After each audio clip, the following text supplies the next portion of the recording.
I've seen the torch of freedom pass from hand to yearning hand, and the vision of our fathers spread hope throughout this land, as the dream some fought and died for in my heart becomes my own. I will strive to keep her promise, America, my home. America, America, may God bless America, and freedom reign across America, my home.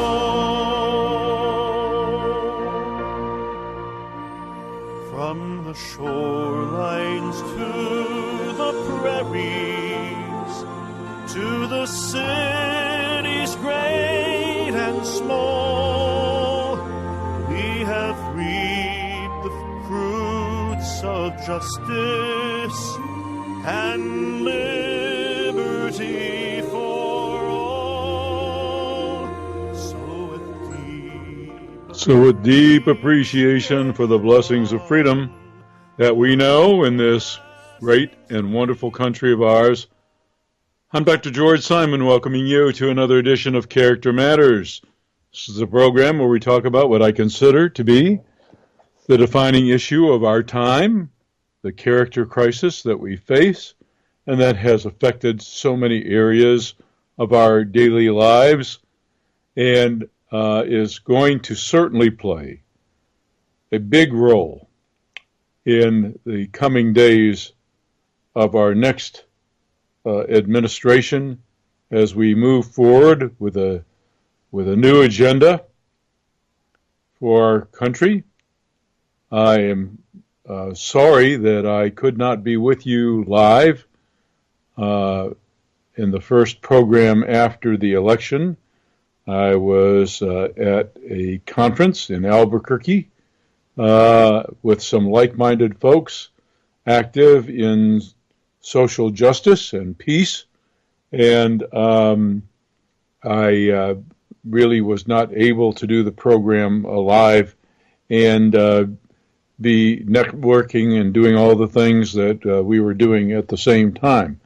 So I really regretted that. Had a lot of things that I thought folks might want to say. I thought there might be a lot of things folks might want to say and want to discuss on the program following the election, but unfortunately it was not to be a live program last Sunday. But we're live tonight, August 20th. We're live.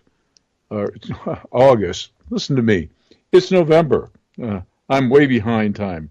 But here we are on the 20th of November, live, and only a few days, not too long, past a pretty historic election.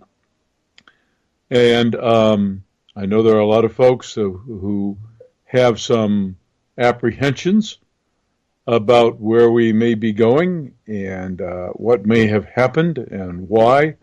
And if you're one of those who wants to join the conversation tonight and share your thoughts on the events of the month and indeed this whole political season, give us a call at 718-717-8296.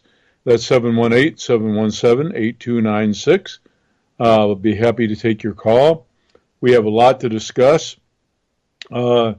There have been so many things in the news lately, and of course I've been writing on my manipulative-people.com blog several articles, mainly on the 10 Commandments, what I call the 10 Commandments of sound character development. The important life lessons that people need to learn to emerge in adulthood as decent, respectable human beings. And the fact that so many folks have failed to learn these lessons these days is evident in many of the behaviors that we see from so many folks. And it's also the reason why relationships have so many problems these days. Character affects every aspect of our lives, as I've made the case many times before.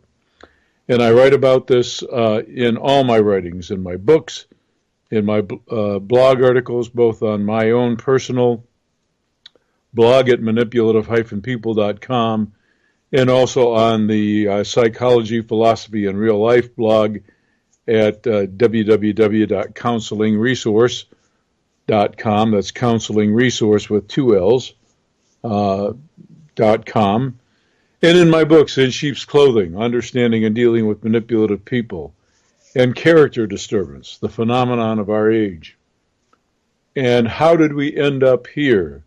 My book with Dr. Kathy Armistead, The Survivor's Guide to Thriving and Surviving in a Character-Disordered World. And then my book for the Christian faith community, The Judas Syndrome, about how our lack of genuine faith that's not just spoken on the lips, but put into real action, how that lack of genuine faith betrays us and the real status of our character. So I've written and spoken so many times about how the character issue affects every aspect of our lives. As a matter of fact, you really can't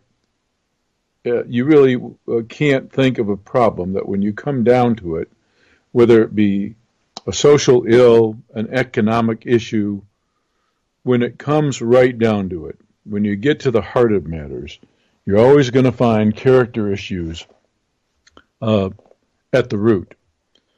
And I've said many times, and this is why you hear the song that plays at the beginning of the program and at the end of the program. I've said many times that this whole enterprise, this whole notion of self-governance only works and we're only great, truly great as a country, when we have people of sound character.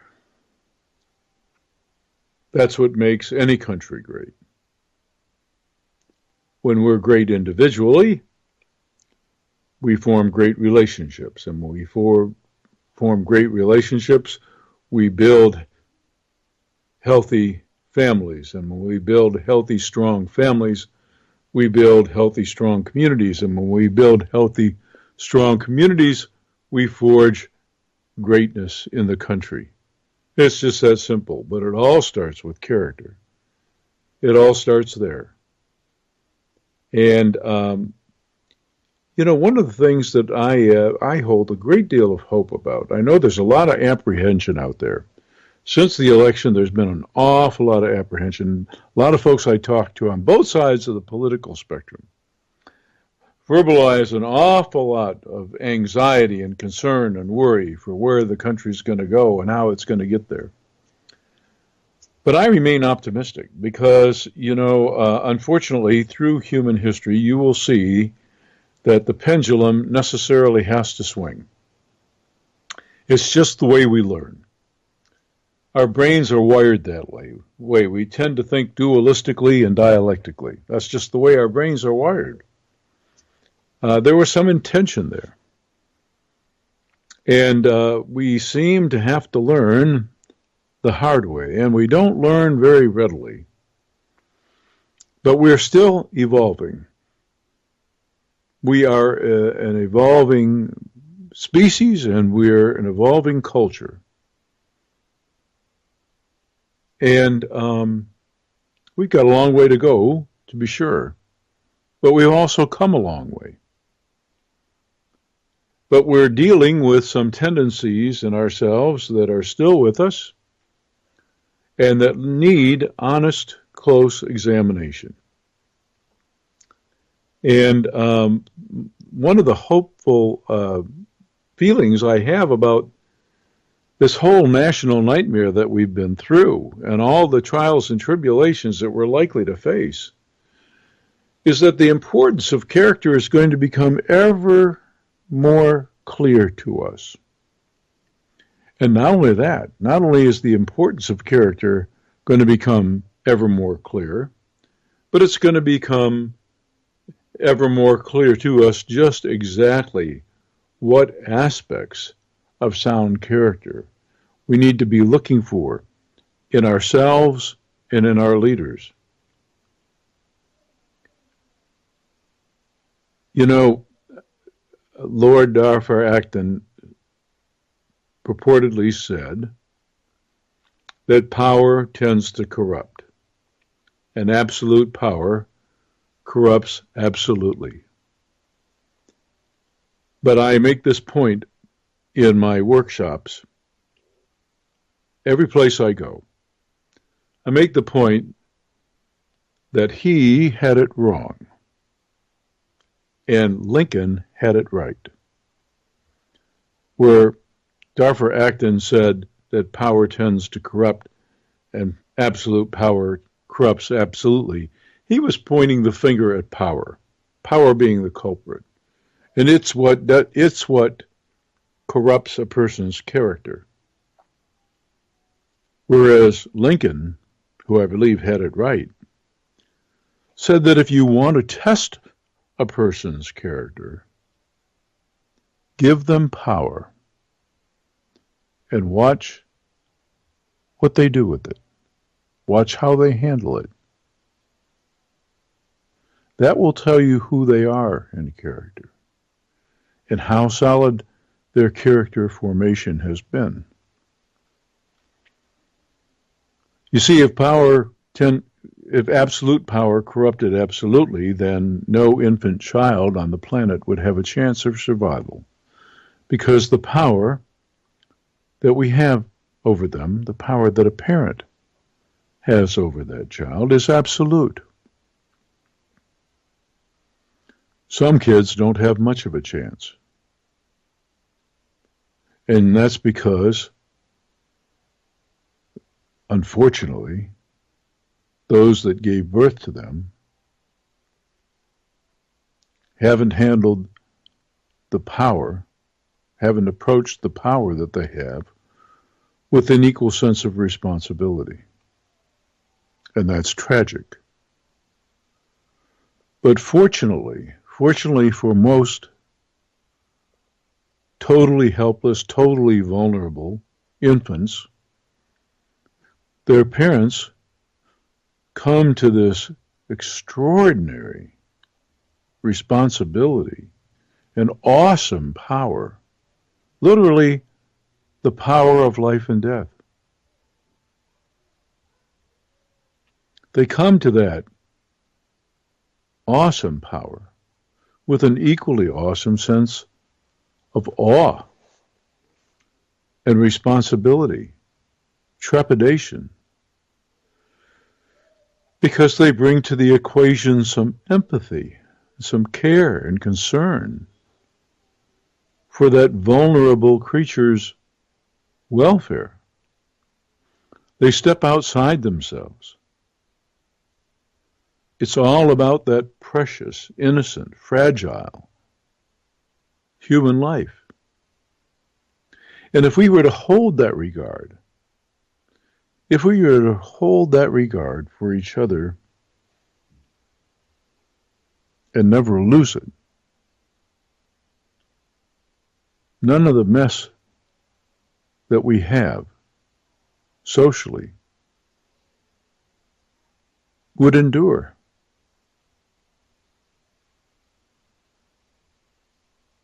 Now, as I've mentioned many times,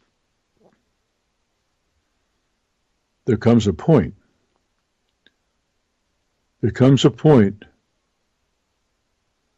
where all of us have to step up to our responsibilities. There are those among us who feel no sense of obligation.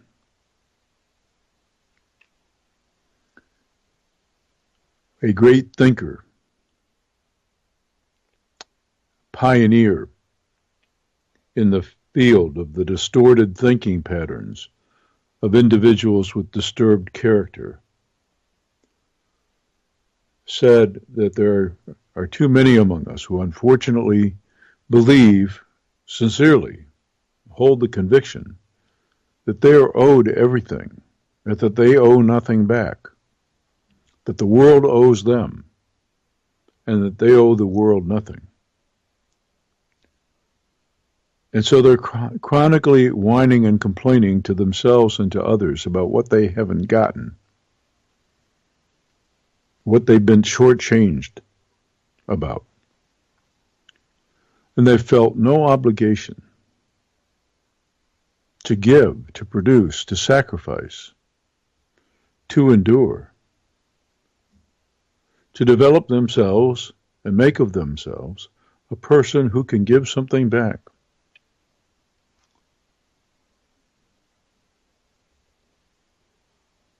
It's truly sad. It's truly sad. But one thing we know, and research, behavioral science research, is bearing it out. The work of Emmons and others is bearing it out, that gratitude is the antidote to this age of incredible entitlement and feeling like we're owed everything. And we're coming into a wonderful season. Now, I'm not going to get into a political discussion about the season and its origins and whether or not we've always claimed the right ideals and whether or not we've always held the right attitudes toward it. But this week, culminating with this coming Thursday, is a time that we traditionally pause and take time not just to stuff our faces, and we certainly do that, but to count our blessings and to express our gratitudes for the abundance that we truly do have, and for the things that really matter. I know what really matters in my life.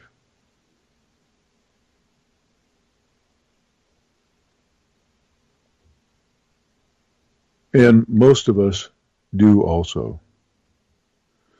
So we come together as families to celebrate those things and to count our blessings. And that's what tempers these egos of ours. That's what begets a deep and abiding sense of gratitude. And that gratitude for what we have been given is also what begets a sense of indebtedness. And it is in that sense of indebtedness that we begin to feel obliged to give something of ourselves and to give something back and to help make this world a better place. And I'm going to be talking more about that next Sunday as we culminate this weekend. But that's what this weekend really needs to be about. It's a great opportunity to reclaim and reflect upon what really matters.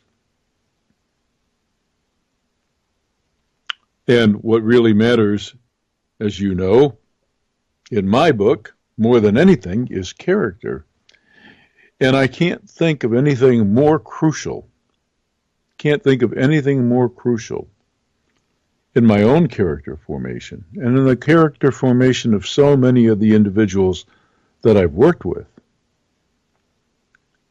than the families that they were a part of and the communities that they grew up in and the opportunities that they were afforded and the many, many blessings conferred upon them along the way.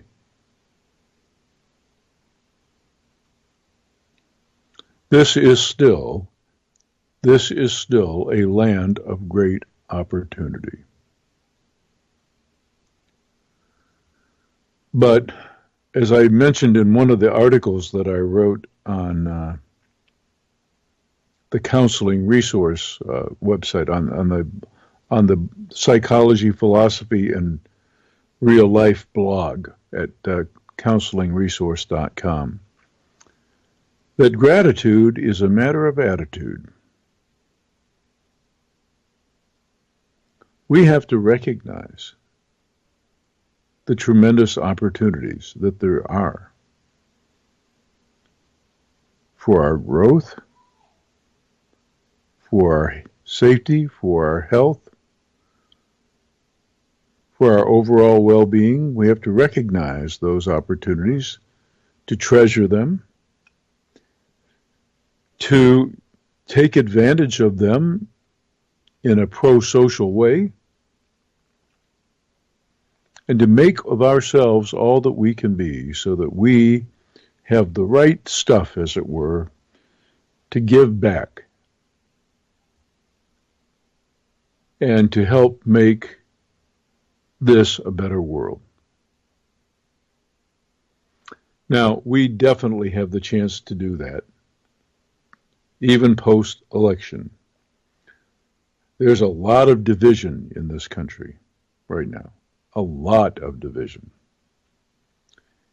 And it wears me out listening to both sides of the debate, because both sides on the extreme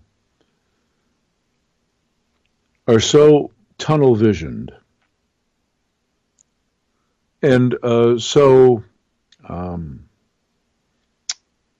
unhealthily biased that it really, to me, it gets a bit old.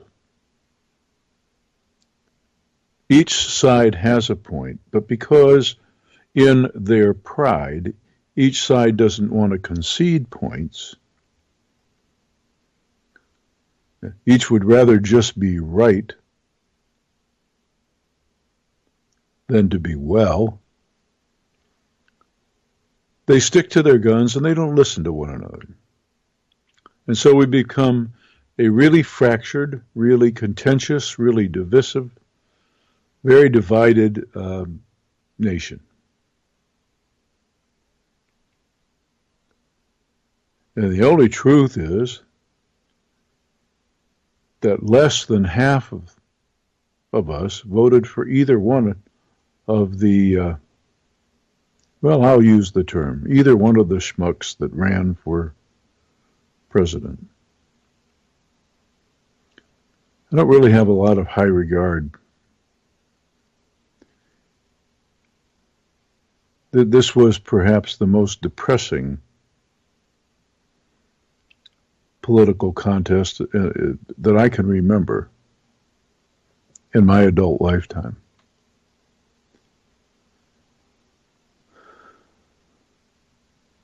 Not a lot of character on display. A lot of arrogance, a lot of elitism,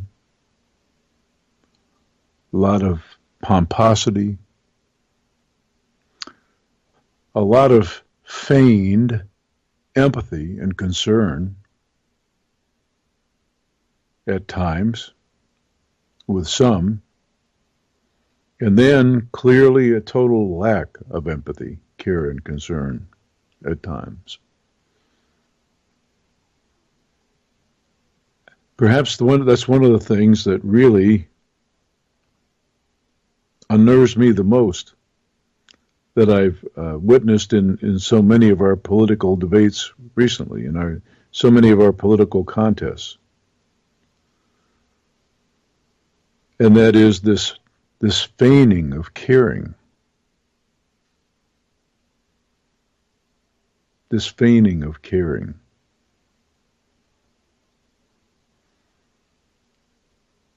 Now, everything is a matter of degree. And I will have to say, in my humble opinion, I'm just giving my opinion here, that while I saw clear character flaws with both candidates, there was no contest in the character department.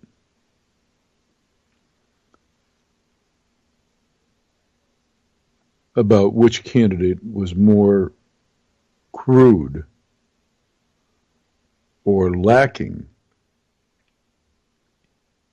in moral character.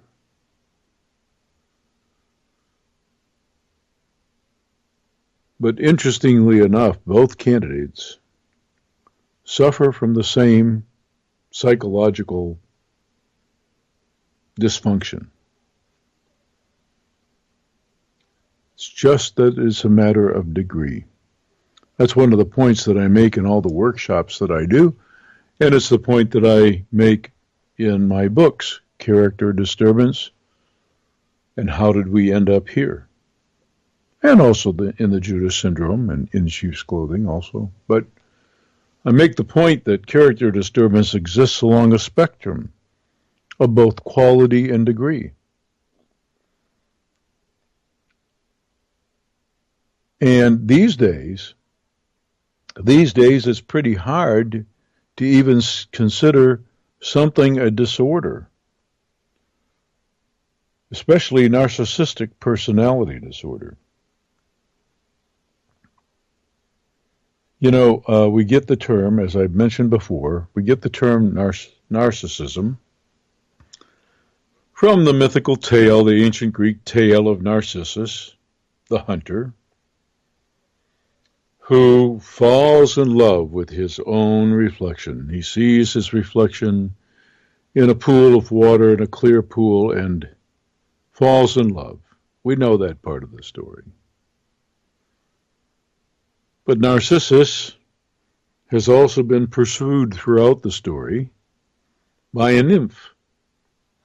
And this nymph has been chasing after him, basically, and as one of the archetypal Greek mythological heroes, Narcissus ought to be both impressed and flattered that he's been being chased by this nymph, but he's not.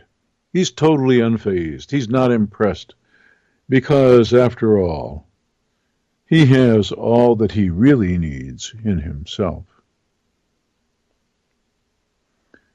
Narcissus doesn't need anyone but himself. He's found all that he needs in himself. And that's the way it is with narcissistic characters. They don't have the same kind of need for others that most of us do. That doesn't mean that they don't have need for others, or that they will not use others, or that others won't be of some use to them in some way. It just means that they don't have the same kind of need of others that most of us do to feel full, to feel complete, because they already have that in themselves. And it is a pathology. But by definition, historically over the ages, professionals have defined a disorder of personality or character as being a style of relating to people that is either so extreme, so deviant from the norm,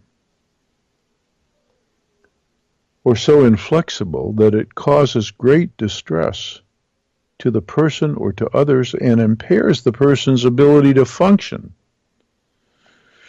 Well, unfortunately, because of the tremendous vicious cycle that's been going on for the last several decades, producing the character decline that we've been seeing over the past several decades.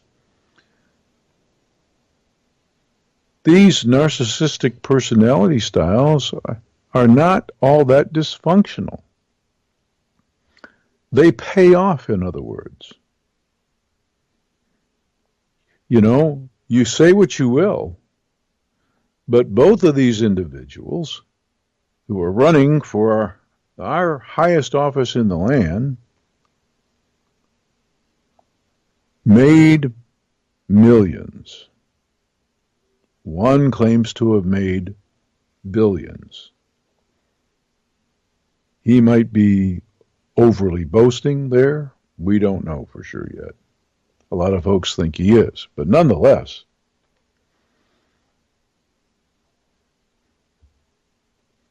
they have made millions. And the one will tell you that he did it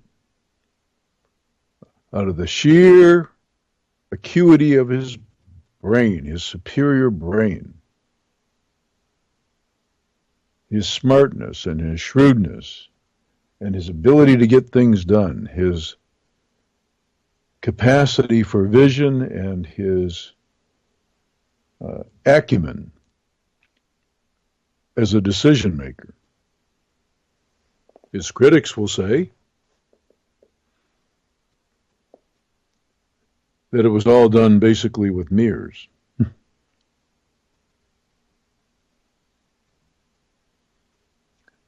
And in the other person,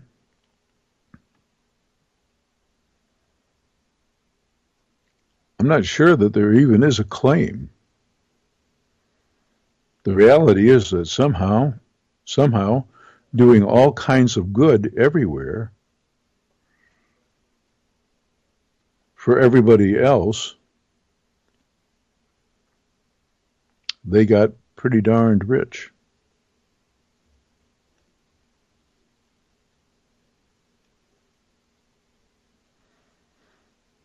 It's pretty sad, but the fact is that narcissism pays in the cultural climate that we've created for one another.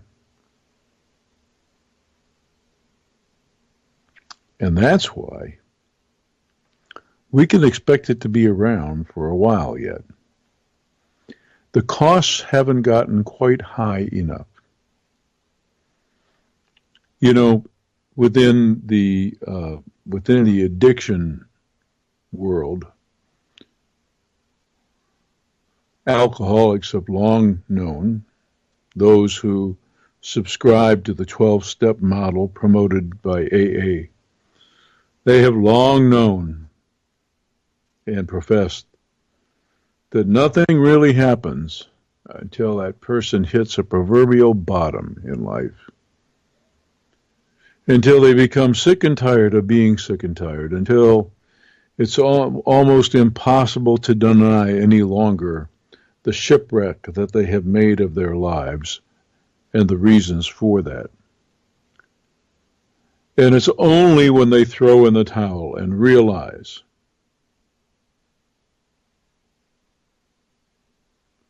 how broken they are in character, and only when they decide to give themselves over to something bigger, that they can begin that long, steady climb toward recovery.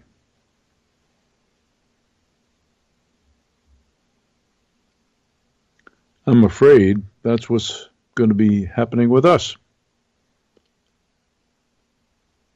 I'm afraid it still has to get worse before it gets better, because we haven't yet accepted just how important character is. But nature has a way of teaching us lessons. Whether we like them or not, whether we recognize them or not, And whether we abide by them or not, or respect them or not, there are these fundamental laws, including the fundamental law of what some folks call karma. Everything has a consequence. Everything. Every action. There isn't one thing that one person can't do that doesn't have a consequence, and not just to that person. We're in this together, so everything we do affects one another, whether we like it or not, recognize it or not, respect it or not.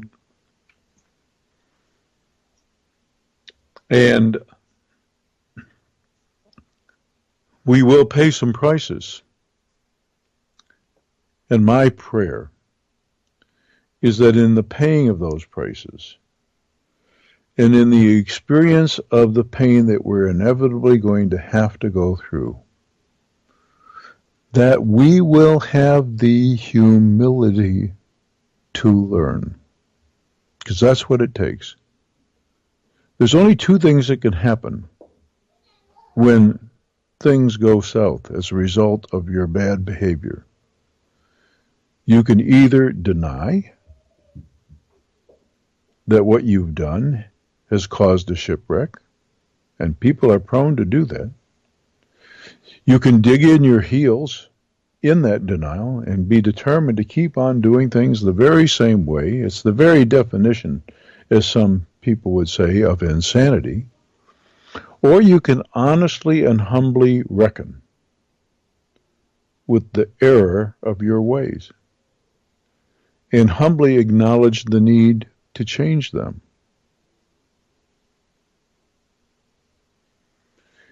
And here's the thing, and this is something that I talk about many times in my workshop.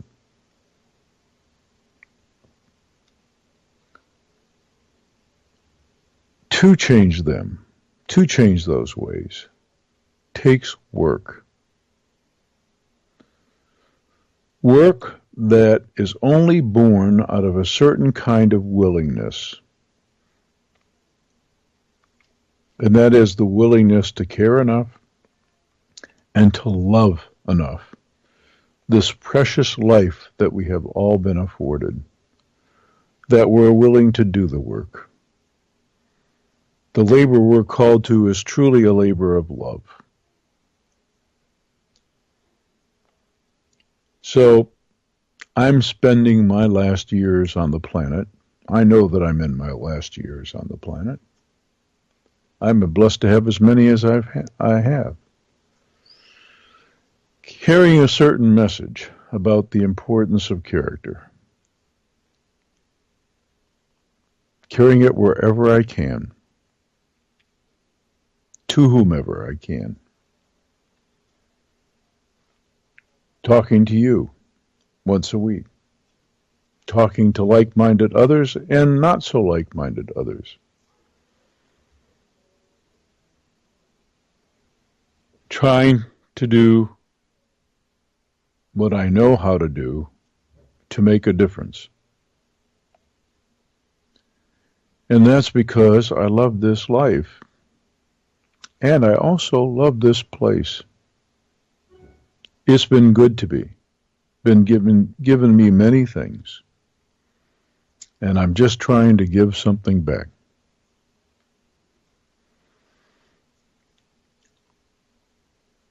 So, it's going to be interesting. This time is such a delicate time. We are still a very, very divided country. Sure would like to hear from some of you folks out there who are processing some of the same things. So if you have some comments you want to make, some thoughts you'd like to share, give us a call at 718-717-8296. That's 718-717-8296. I'll be happy to take your call. We've had some problems in the past with the phone system, with being able to patch folks into the program, but I think we have those fixed now. So be happy to test that out, if you want to share some of your own thoughts about it doesn't have to be about the election. It can be about anything. Maybe you've got a problem on your hands. Maybe you've got a situation that you're dealing with. Maybe you just have a story you'd like to share that you think that the audience would be interested in. In any case, give us a call at 718-717-8296. That's 718-717-8296. And for those of you who don't have phone access, or for whom it would be difficult and or expensive to call in on the phone line, I have learned that there is a way for you to reach me via Skype. I'm not quite prepared to try it for the first time yet tonight, but I will, in some coming shows, explain to folks how they might be able to do that. So if you want to use your computer or your smart device, your tablet or your smartphone to call in free of charge over the internet using internet protocol and join the conversation, I'll have some information for you about how to do just that. But in the meantime, if you want to join the conversation, give us a call at 718-717-8296. That's 718-717-8296. Well,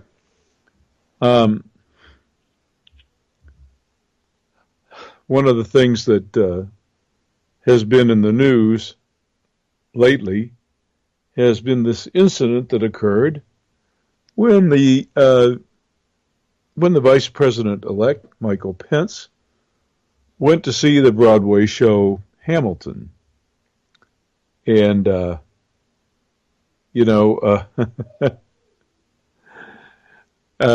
somebody had posted on Facebook, a Facebook friend of mine had posted that really the biggest travesty of the whole Hamilton affair was the fact that the tickets for the program are $846. It is just unbelievable to me, the cost of theater tickets on Broadway these days.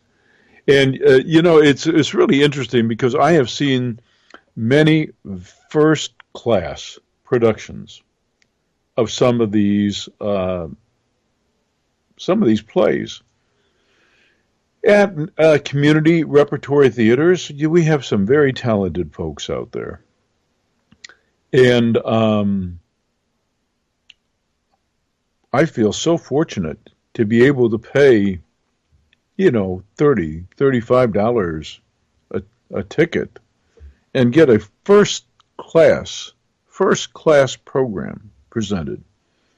Not just entertainment, but stimulating, mentally stimulating, thought-provoking, as it should be. One of the criticisms about what happened, and for those of you who aren't familiar, perhaps, although it's likely that most of you are, but the Vice President-elect Mike Pence was in the theater watching the program, and at the conclusion it was announced that he was there, and then there were some boos, and the theater cast added some impromptu lines suggesting that they were actually happy that he was there and expressing their hope that he would be a representative serving all of the people, including the very diverse cast. I'm not sure whether all the hysteria is warranted. Frankly, when it comes to narcissistic individuals, and frankly, when it comes to politicians these days, these unscrupulous fighters among us who, in order to capture the power that they seek, will do whatever they think they have to do to get it. Whatever it takes to win, whoever they have to pander to. And that does not predict necessarily what they will do or how things will really go. It doesn't predict that at all. What's far more predictive is character. And let me say something about a certain kind of narcissistic character. You know, we've finally, in the last 10 or 12 years, come to the realization that what I was advocating 30 years ago in my first book, when I was still in development of the books, still doing early research, it had become very clear to me that there were some very different types of narcissism. Not all narcissism was of the classical type where somebody was compensating for underlying feelings of insecurity and that they really had a thin skin and they were brittle and shallow underneath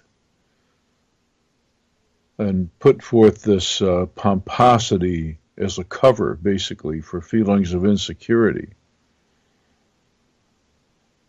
Unfortunately, there are those among us who really do think they're all that. And they're also determined to win and to have power and to look good. And so here's the thing.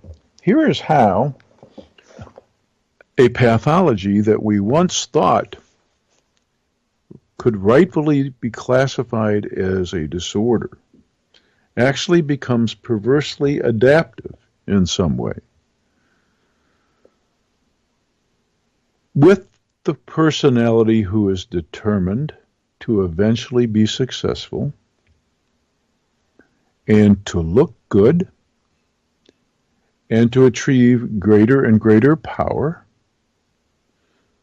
they will do whatever it takes, including course correct.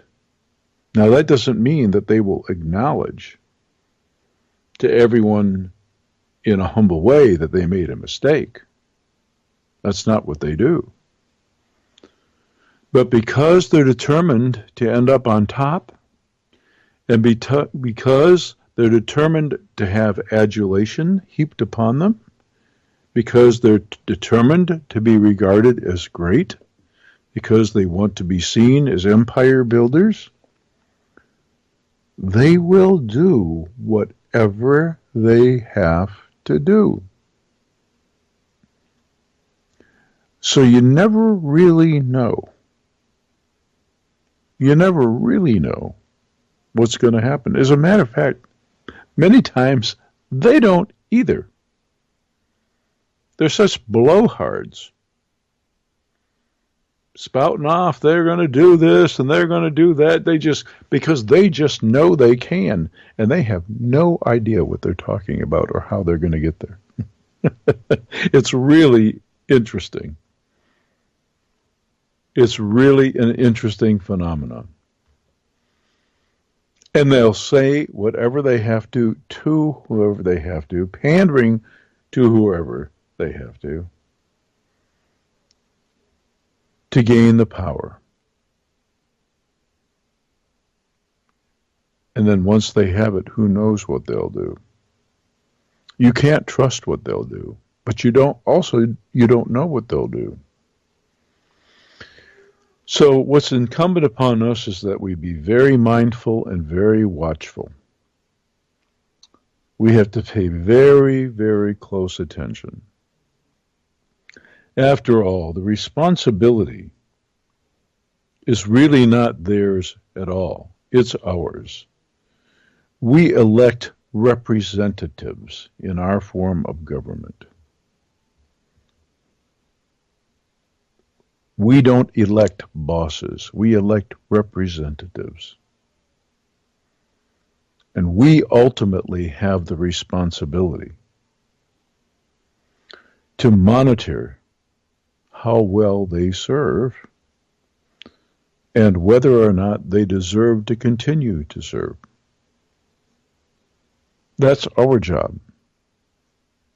This is our home. These are our lives. These are our children, our brothers, our sisters. This is our country. That's the sentiment that I was trying to carry in the song that you hear at the beginning and the close of the program, America, My Home. This is my home. My home.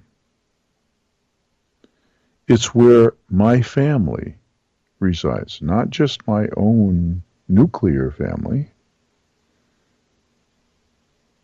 My family of brothers and sisters, my larger family. We're all in this together. This is our home. And we have an obligation. We have an obligation to that home.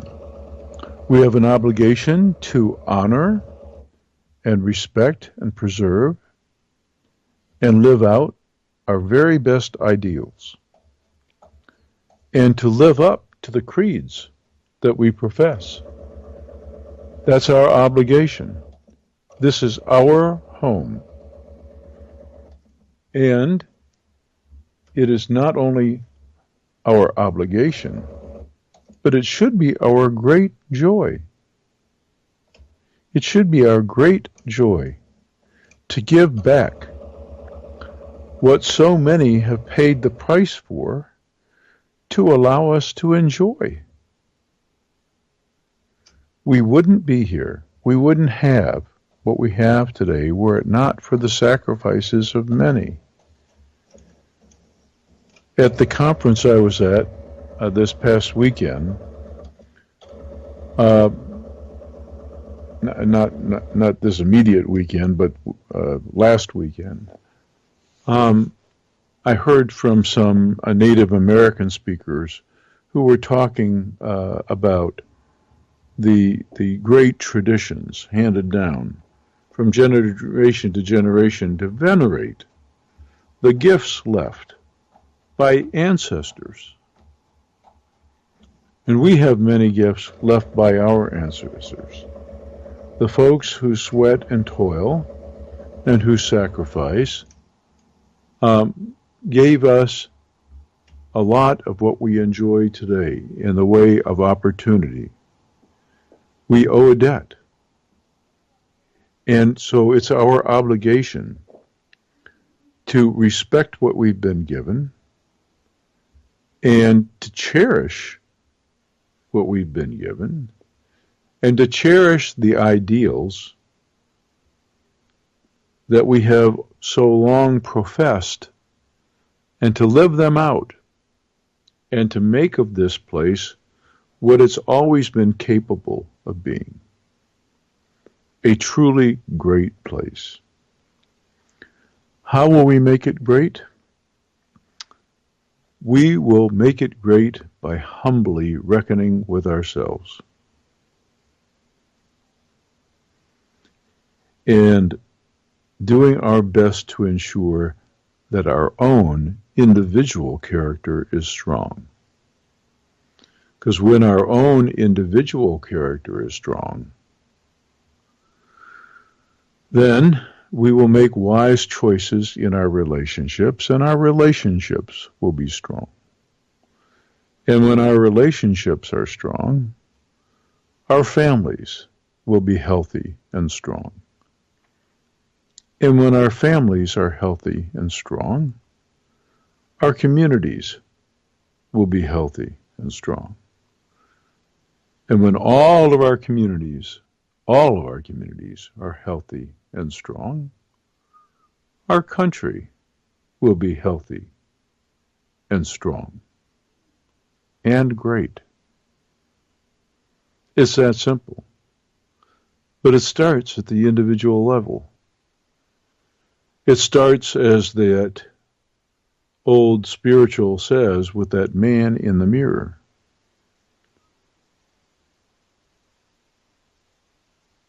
The version that Michael Jackson did, I really enjoy that.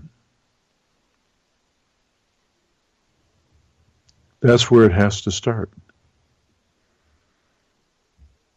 And I've told this before, I'll share it again. I share it at every single workshop that I do.